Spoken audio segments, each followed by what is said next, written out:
Tomen asiento, por favor, iglesia. Muy bien. Les recuerdo a mis hermanos poner ahí en silencio, por favor, su celu, si lo tienen. Y saludamos a nuestros amigos que nos ven en nuestra red social, ahí en YouTube. Está nuestro canal de Casa de Oración y Adoración. Todos los miércoles subimos los mensajes que grabamos como cada domingo. Así que es una buena oportunidad para compartirlo. Cuando lo vea ahí, mi hermano, póngale amén, póngale algo que el algoritmo lo va haciendo circular.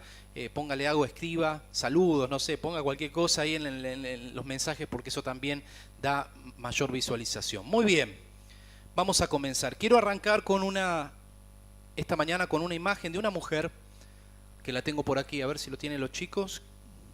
Me parece que se va a ver bien. Bueno, esta mujer es una representación en realidad, porque es una mujer del siglo pasado en realidad. Esta mujer se llamaba Helen Keller, una mujer norteamericana, nacida en 1880 en Estados Unidos, en Alabama, Estados Unidos. Y es muy interesante su vida porque cuando apenas nacía, casi cumpliendo los 2 años, un poquito antes de cumplir los 2 años, por una enfermedad desconocida, los médicos no sabían muy bien qué era lo que tenía. La cuestión es que ella quedó ciega siendo bebé y sorda a causa de esa enfermedad. Aquellos que conocen un poco, si no se los cuento, cuando una persona es sorda, habitualmente también tiene problemas para hablar, porque hay una conexión entre el habla y la voz, sobre todo en una criatura que todavía no empezó a desarrollarse. Un niño normalmente aprende a hablar a los 2 años o 2 años y medio, empieza a decir mayor cantidad de palabras. Imagínense que a ella, cuando le pasó esto, no llegaba a cumplir los 2 años, así que todavía ni siquiera hablaba y se queda sorda y se queda ciega. Cuestión que su vida, los primeros años de vida, se imaginan lo que debe haber sido. Hoy por hoy no les digo que es fácil, pero la realidad es que hay muchas más herramientas, muchas más opciones para poder sobrellevar una situación tan difícil. Pero imagínense hace casi 150 años atrás. La tecnología, las cosas estaban desarrolladas de manera muy diferente. Cuestión que los primeros años de vida la pasó muy mal. Hasta que llegó a la edad de 7 años, que conoció una maestra llamada Anne Sullivan, que llegó a su vida en el año 1887 justamente, y trabajando con ella estaba especializada en trabajar con niños con este tipo de condiciones, y fue la persona que le enseñó a poder comunicarse de alguna manera, a pesar de ser sorda y ser ciega. Tal es así que aprendió a hablar y empezó a comunicarse. Le empezó a enseñar a leer el idioma braille, que es el idioma de los ciegos, ¿no? La capacidad de poder tocar y poder interpretar las letras con el tacto. Tal es así que esta mujer, Helen, empezó a desarrollarse, empezó a estudiar, empezó a terminar el secundario, empezó a estudiar la universidad y se graduó en el año 1904 como la primera universitaria sorda y ciega de la historia de Estados Unidos. Luego de eso empezó a escribir libros, empezó a viajar, se convirtió en un referente, un activista justamente de las personas con discapacidades, y empezó a armar toda una serie de derechos, y empezó a generar un montón de movimientos sociales en favor de las personas con discapacidad. Una historia sumamente interesante e inspiradora. Y me ponía a pensar en ella, porque me ponía a pensar cuán diferente fue su vida a la vida de la mayoría de nosotros. Cuán diferente fue su niñez a la mayoría de la niñez que nosotros tenemos o que nuestros hijos tienen. Y me ponía a pensar en cuán diferente es la vida de ciertas personas respecto a otras, como ocurrió con ella. Y el mensaje de hoy tiene que ver con esa diferencia. Tiene que ver justamente con la diferencia de una vida respecto a otra. Y quiero centrarme hoy en esta mañana a hablarles de nuestra vida cristiana. Y cuán diferente es nuestra vida cristiana respecto a otras personas que no conocen al Señor. Esta mujer tenía, como veíamos recién, una vida distinta en relación a las capacidades. Las personas vivían de una manera, pero ella debía vivir de otra por las capacidades diferentes que tenía. Y de la misma manera nosotros estamos llamados a vivir de una forma distinta a las personas que no conocen al Señor. Y en esta mañana quiero que podamos descubrir juntos qué nos dice Pablo acerca de esto, que he titulado el mensaje de hoy, Una vida diferente. Y en esta mañana vamos a poder descubrir la primera parte. Gracias, Cami. Primera de Tesalonicenses 5, 1 al 8, vamos a trabajar hoy. Y quiero invitarle a que me acompañe. Primera de Tesalonicenses 5, 1 al 8. 5, 1 al 8. Cuando lo tienen, quiero que me digan un poderoso, potente amén. Y leemos juntos. Primera de Tesalonicenses 5. ¿Estamos todos? Siempre se manda Josecito ahí primero. Muy bien. Haciendo punta. Dice la palabra del Señor en el verso 1. Dice, ahora bien, hermanos, amados hermanos, con respecto a cómo y cuándo sucederá todo esto, en realidad no es necesario que les escribamos, dice Pablo. Pues ustedes saben muy bien que el día de regreso del Señor llegará inesperadamente como un ladrón en la noche. Cuando la gente esté diciendo, todo está tranquilo y seguro, entonces le caerá encima la catástrofe tan repentina como le vienen los dolores de parto a una mujer embarazada y no habrá escapatoria posible. Dejemos en pausa unos minutos. Resulta que esta carta, de la cual les voy a hablar o les voy a compartir un pasaje, una parte, esta carta es una carta que Pablo le escribió a una iglesia ubicada en la ciudad de Tesalónica, por eso se llama Tesalonicenses. La ciudad de Tesalónica todavía existe hoy, se encuentra en una zona portuaria del país de Grecia. En Grecia se encuentra esta ciudad. Y resulta que esta carta es bastante interesante porque es un poco distinta a otras cartas que hace Pablo. Es una carta breve, como otras, pero la diferencia está en que Pablo en esta carta, el tono de la carta es una carta de gozo, una carta de alegría. ¿Por qué? Porque, aunque parezca rarísimo, la iglesia de Tesalónica estaba haciendo las cosas bien. Raro, ¿no? Porque casi siempre Pablo tenía que arreglar incendios, ¿no? Cada vez que escribiera porque se estaba prendiendo fuego, estaban agarrando de los pelos, se estaban peleando las mujeres con los hombres, siempre había algún problema. Pero en este caso la carta es una carta casi de felicitación. Entonces el tono de la carta, si ustedes leen los primeros capítulos, se van a dar cuenta que es una carta de gozo. Es más, el último informe que recibió Timoteo de Pablo, porque lo mandó Timoteo a que pueda fijarse cómo estaba la iglesia, Timoteo le escribe y el último informe era todo positivo. No, Pablo andan bien, los hermanos están creciendo y todo lo demás. Así que Pablo estaba, me imagino, con el pecho ensanchado, contento y escribiendo esta carta con gozo. Entonces empieza a hablar de varios temas hasta que llega al final, donde estamos nosotros. El último capítulo es el 5, que comenzamos a leer. Y en el final empieza a hablar, en realidad en el capítulo anterior, en el 4, empieza a hablar acerca del tiempo final, de la venida de Jesús, que sería otro tema para poder hablar, pero no me quiero meter ahí, sino que quiero ir a lo que dice a posterior. Porque después de lo que leímos nosotros, donde paramos recién, Pablo va a dejar 4 metáforas, 4 comparaciones. Las metáforas, mis hermanos, son una comparación de una cosa con otra para dejar una enseñanza.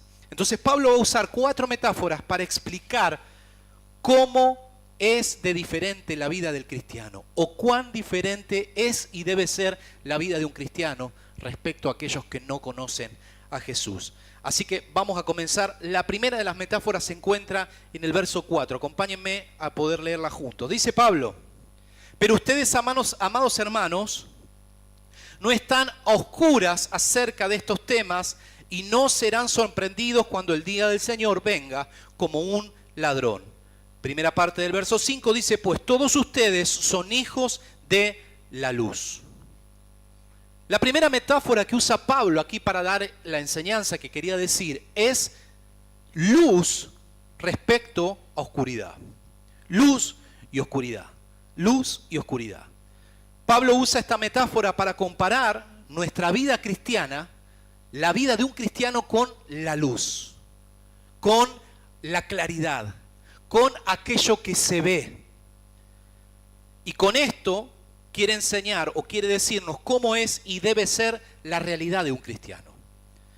Él dice que la vida de un cristiano es diferente a los que no conocen a Dios, porque los cristianos vivimos en la luz, vivimos en la claridad, En cambio, el mundo alrededor vive en oscuridad. Ahí hay una gran diferencia, luz respecto a oscuridad. Pero la oscuridad que usa Pablo acá no es literal como la vamos a ver en la otra metáfora, sino que es una oscuridad simbólica. ¿Por qué? Porque Pablo se refiere a oscuridad con la incapacidad de ver espiritualmente. Una oscuridad se refiere a una oscuridad espiritual, está hablando Pablo en esta metáfora en particular. Y me ponía a pensar en esto, cuán interesante es, mis hermanos, porque todo lo malo que vemos hoy a nuestro alrededor, la muerte, los asesinatos, las guerras, la destrucción, todo lo que vemos malo a nuestro alrededor son consecuencias de un mundo que vive en oscuridad. La consecuencia de un mundo que vive lejos de Dios, que ignora las cosas espirituales. Cuando escribí acá recordaba cuántas veces nos ha pasado que hablamos con alguien, le compartimos algo de lo espiritual y te dice, no, a mí no me compartas nada, esas cosas no existen. ¿A cuánto les ha pasado? ¿No? Eso no, Dios, creer en Dios es para mentes débiles. Los débiles creen en Dios. Yo no necesito creer en Dios. La vida es lo que se ve. La vida es lo que hay acá y ahora. Mucha gente piensa eso. No, lo espiritual no existe. Eso es un invento de aquellos que quieren controlar a la gente, ¿no? La religión quiere controlar a la gente. Eso no existe. Pero cuando nosotros vamos a la palabra nos damos cuenta que lo espiritual existe. Que lo espiritual es una realidad. Nosotros sabemos que el mundo espiritual es real. ¿Cuántos saben que el mundo espiritual es real? Y cuando pensaba en esto, pensaba que la mejor forma de entender qué es lo que Pablo estaba queriendo decir acá, es como cuando estás en tu casa, que te debe haber pasado, y vas a entrar a tu habitación, o vas a entrar a la cocina o a algún lugar donde no tiene mucha ventana, tiene solamente una luz, y de repente prendés la luz y la luz no anda. ¿A cuánto le pasó que se te quemó la lamparita? Prendés y no encontrás nada. Y decís, uy, tengo que llegar hasta el otro lado. Y vas tanteando, ¿no? Vas tanteando y ni te digo si andás descalzo o estás con la sojota y le pegaste a la puerta con la punta del dedo chiquito, ¿no? Porque no ves y te empezás a chocar las cosas, ¿no? Te empezás a golpear. ¿Por qué? Porque no podés ver. Así está el mundo sin Dios, mis hermanos, sin poder ver. Lo que Pablo estaba queriendo decir justamente es que nosotros y el mundo es como si tuviera la luz apagada, porque no pueden ver lo que hay más allá de sus propios ojos. Pero lo maravilloso es que el Señor abrió nuestra vista para que hoy cada uno de nosotros podamos ver más allá de lo que antes veíamos. Amén. Por eso Pablo dice que los hijos de Dios no estamos en oscuridad porque hemos recibido la luz de Jesús. Y esto nos deja un primer principio. Los hijos de Dios vivimos en la luz de Jesús. Y esta luz, mis hermanos, es muy importante porque la luz que Jesús nos da nos permite dos cosas. Una, nos permite ver con claridad nuestra realidad. Tal como les decía el ejemplo de recién, si tenemos la luz apagada no se ve una goma, no se ve nada. Pero si tenemos la luz encendida, las cosas se ven con claridad. El Señor es la luz que nos permite mirar con claridad las cosas con otros ojos que no sean los naturales. Porque hay algo interesante. En el reino de Dios lo más importante es aquello que no se ve con los ojos naturales.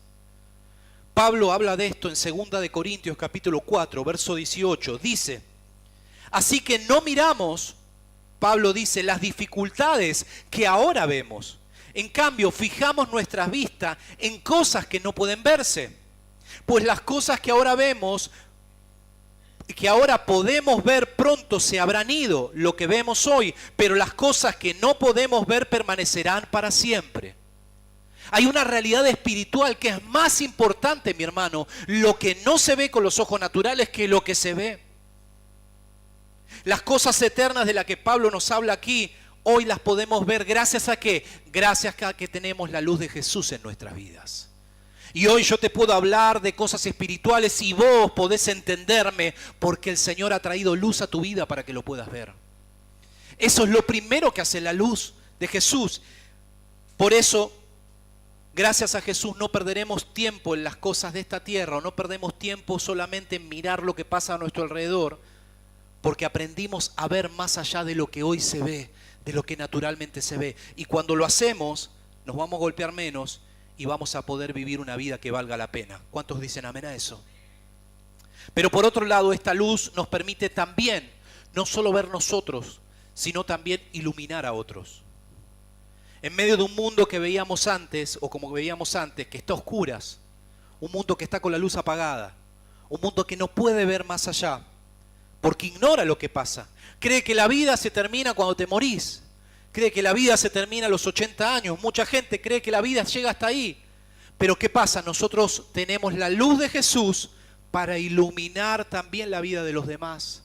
Para decirle, no, no, esto no es así. No termina la vida acá. De hecho, recién arranca ahí.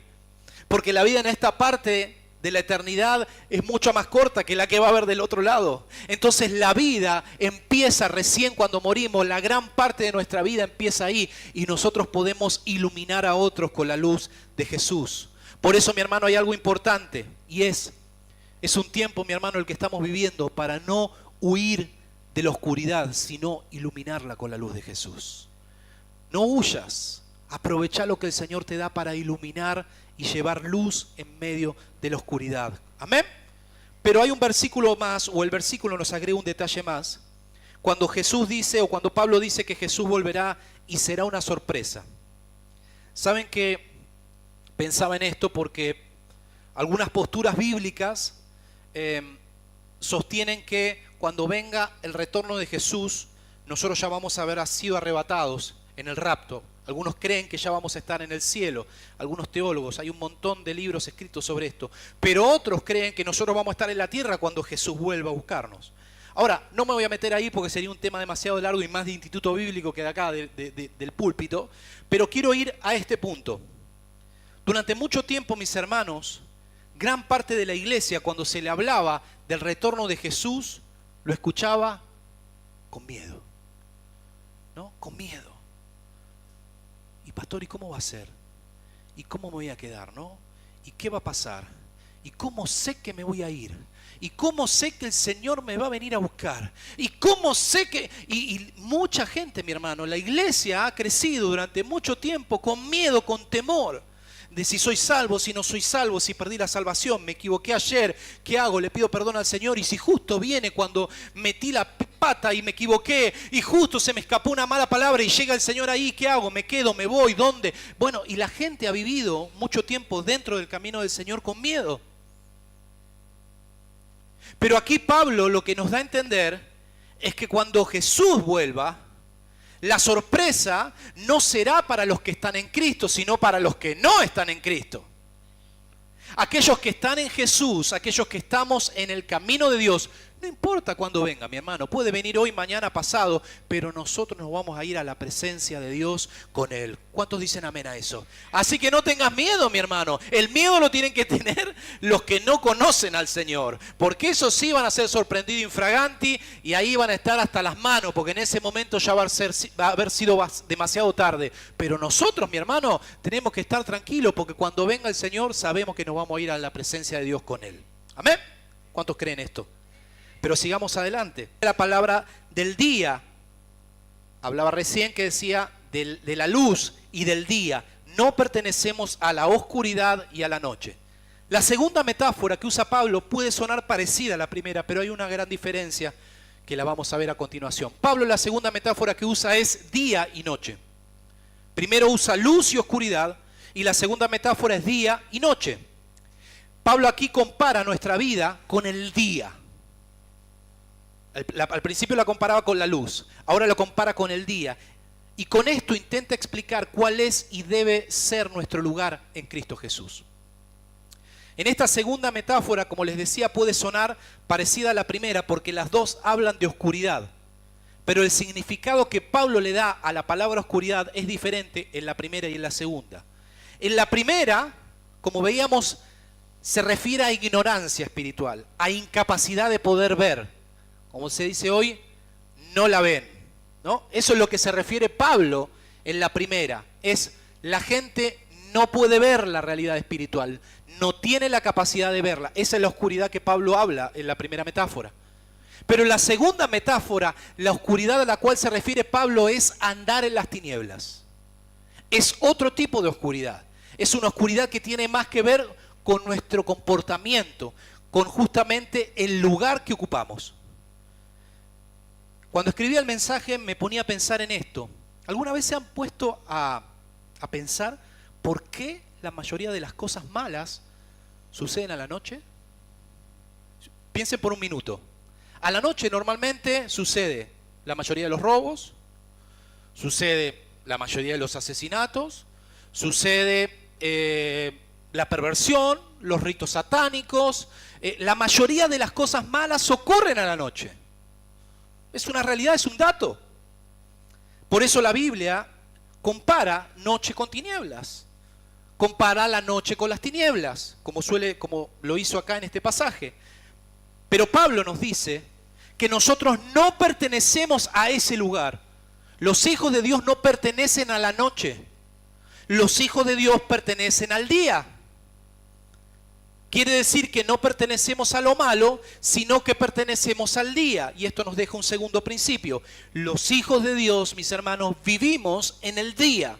Vivimos en la luz y vivimos en el día.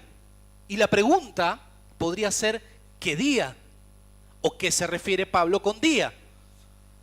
Día, mis hermanos, es lo contrario a tinieblas. Día representa aquí todo lo que tiene que ver con el reino de Dios. Dicho de otra forma, ser hijo de Dios es una referencia a aquellos que habitan en su reino. Pablo nos habla de esto en Filipenses 4:8 también. Dice, y ahora, amados hermanos, una cosa más para terminar. Concéntrese en todo lo que es verdadero, todo lo honorable, todo lo que es justo, todo lo puro, todo lo bello y todo lo admirable. Piensen en cosas excelentes y dignas de alabanza. Ese es nuestro lugar. Esa es nuestra postura en el mundo. Estamos llamados a caminar en lo bueno, a caminar en el día, a caminar en lo que le agrada al Señor, a caminar bajo la palabra de Dios. La noche no es nuestro lugar, mi hermano. El día es nuestro espacio y el día es el lugar donde todo está de acuerdo a la palabra del Señor. Por eso los hijos de Dios también tenemos una vida diferente en Cristo Jesús. ¿Cuántos reciben esta verdad? Date vuelta con tu hermano y decile, la noche no es tu lugar. La noche no es tu lugar es el día. Hay algunos que son medio murciélagos, ¿no? Les gusta andar de noche, ¿viste? Y tienen la tendencia ahí, pero los hijos de Dios, mis hermanos, nacimos y estamos para andar en el día. ¿Amén? Pero sigamos adelante.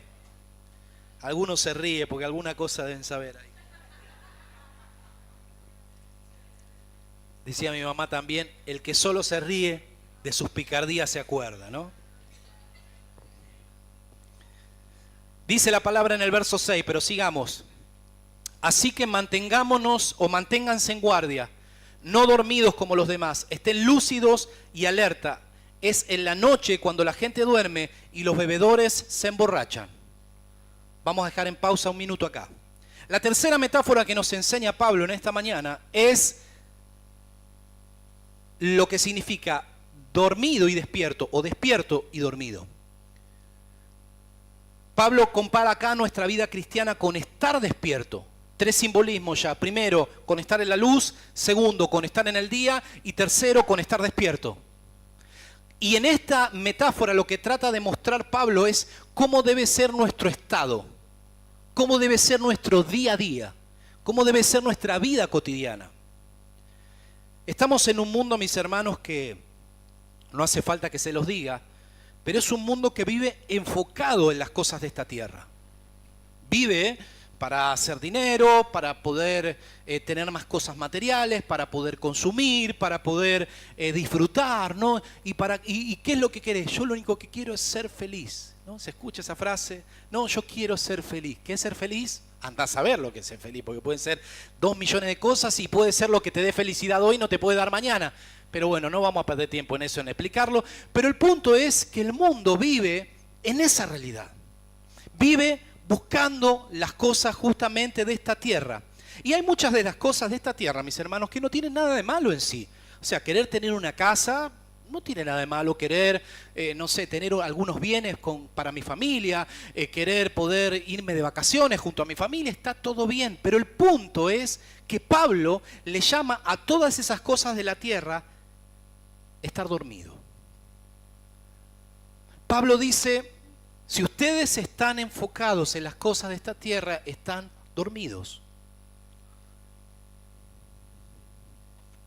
Como veíamos en la primera metáfora, el mundo no puede ver más allá de sus ojos.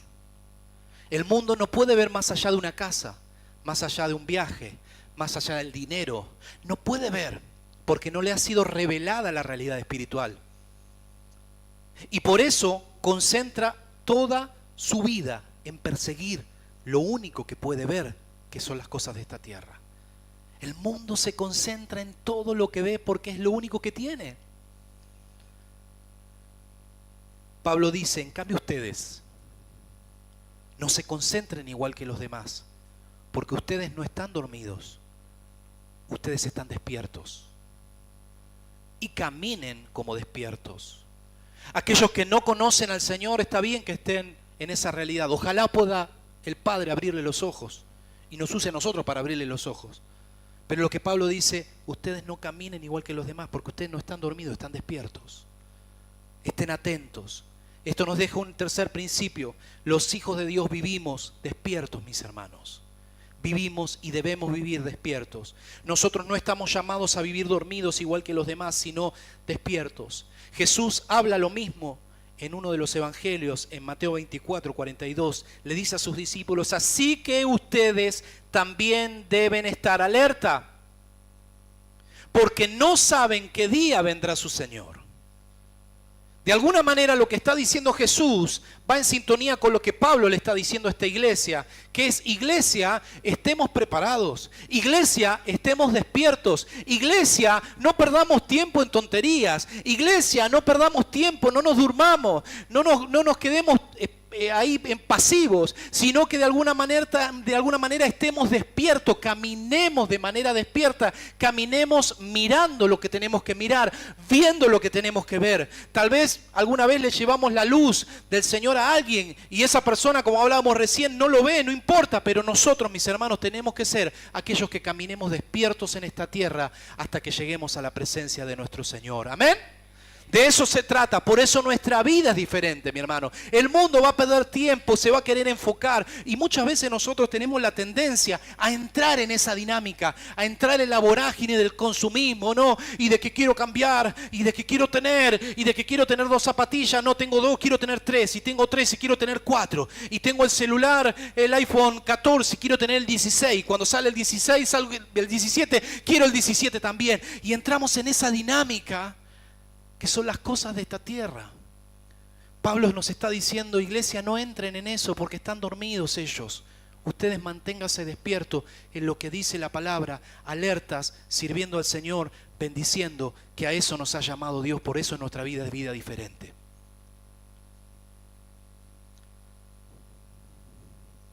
Pero vayamos a lo último. Verso 8. Pero los que vivimos en la luz, estemos lúcidos, protegidos por la armadura de la fe y el amor, y usemos por casco la confianza de nuestra salvación.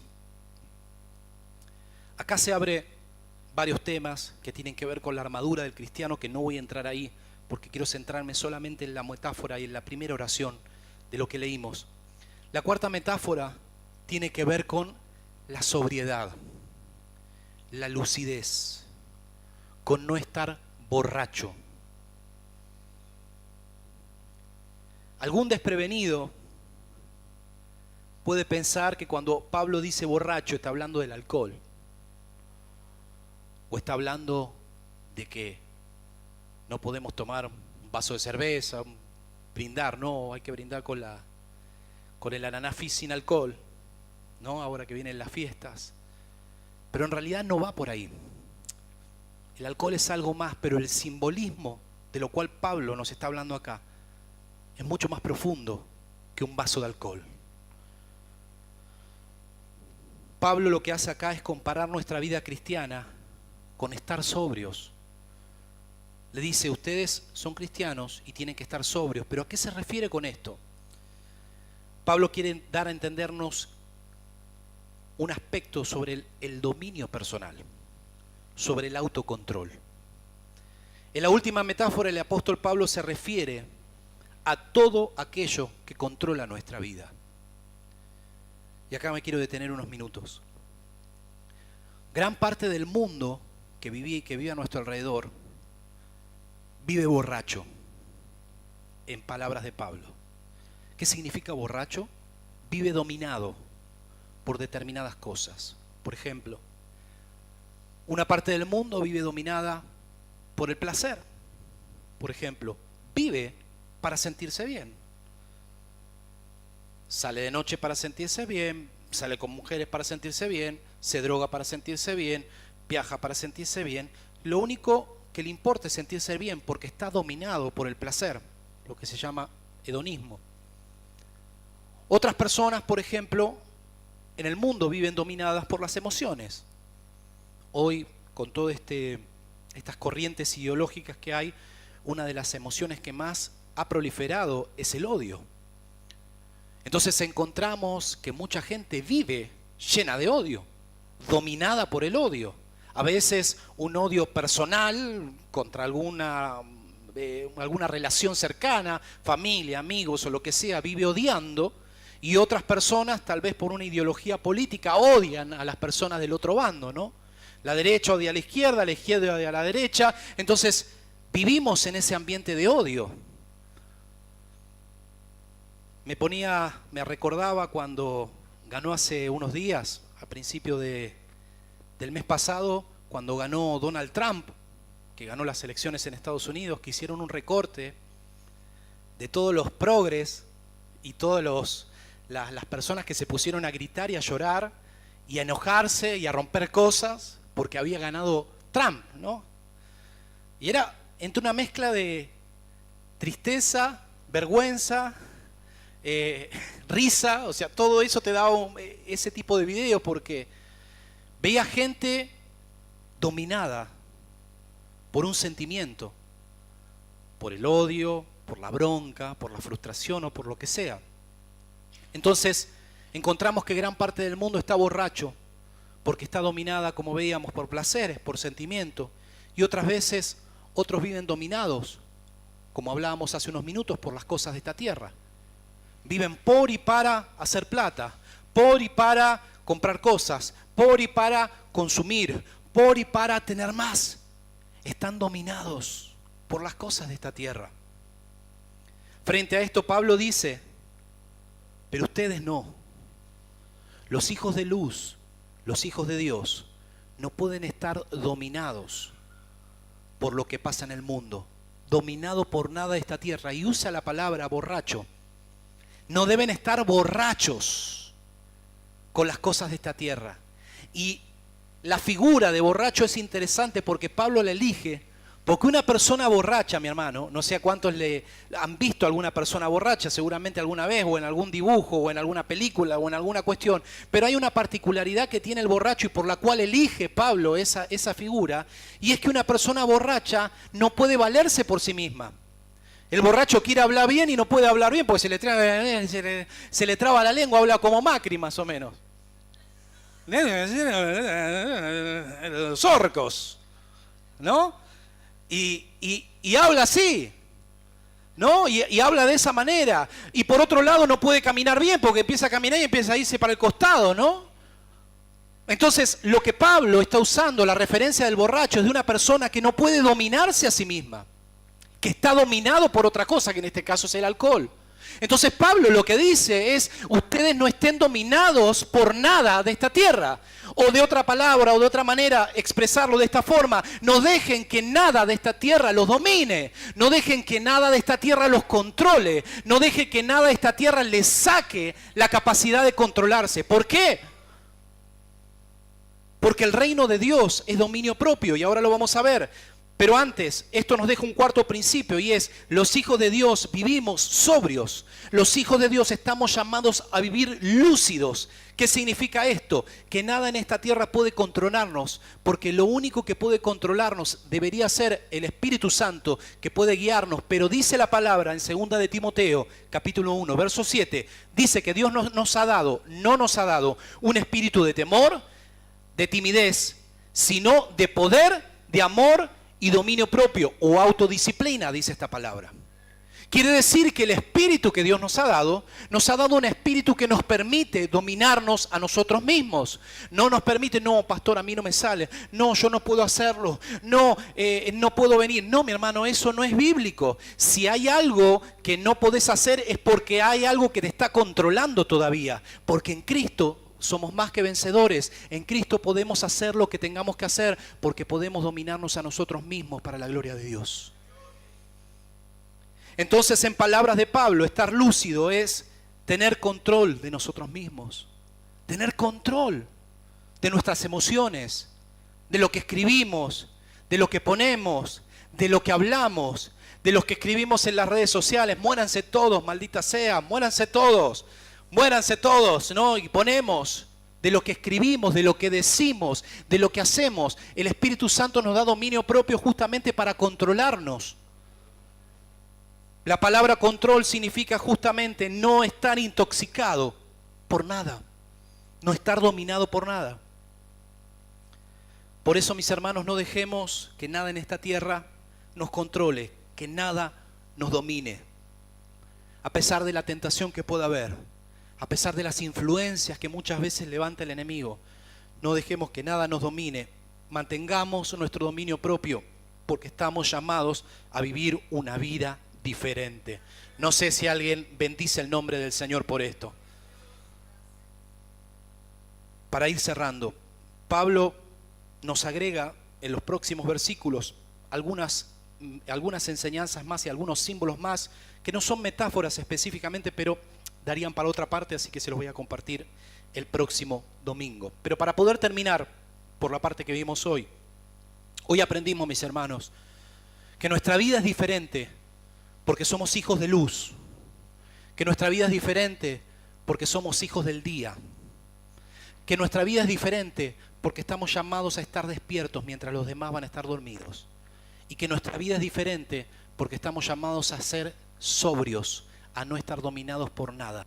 De esa manera, si caminamos y vivimos de esa manera, mi hermano, no importa lo que pase, no importa cuando Jesús venga, porque vamos a estar preparados para recibirlo y poder irnos a morar por toda la eternidad junto a Él. No sé si alguien le da un aplauso al Señor por esto. Gracias, Señor.